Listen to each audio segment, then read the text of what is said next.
प्रधानमन्त्री बन्ने सपना देख्ने मान्छे एउटा राजनीतिक निमन्त्रणा पनि स्वीकार गर्न सक्दैन भने देश कसरी चलाउला? राजनीति केवल विरोध गर्ने नाम होइन।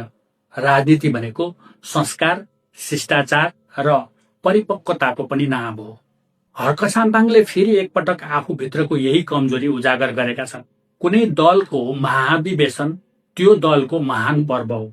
लोकतान्त्रिक अभ्यासमा आफ्ना विपक्षीलाई निमन्त्रणा गर्ने र निमन्त्रणा स्वीकार गरेर उपस्थित हुने परम्परा राजनीतिक सभ्यता र संस्कारको प्रतीक मानिन्छ।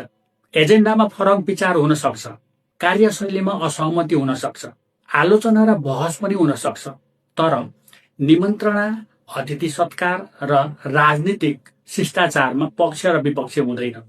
हर्क साम्पाङले यो अवसरलाई राजनीतिक परिपक्वता देखाउने माध्यम बनाउन सकेनन्। बरु फेरि एकपटक आवेग र बालहठलाई प्राथमिकता दिए। नेता बन्नु भनेको भिडबाट ताली बटुल्नु मात्र होइन। नेता बन्नु भनेको आफूलाई मन नपर्नेहरूसँग पनि सभ्य व्यवहार गर्न सक्ने क्षमता हुनु हो।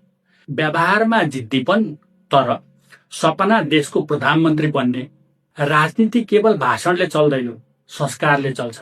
केवल लोकप्रियताले नेता बनिँदैन, परिपक्वताले नेता बनिन्छ। अन्ततः इतिहासले ठूलो स्वरमा बोल्नेहरूलाई होइन, ठूलो मन देखाउनेहरूलाई सम्झिन्छ। धन्यवाद।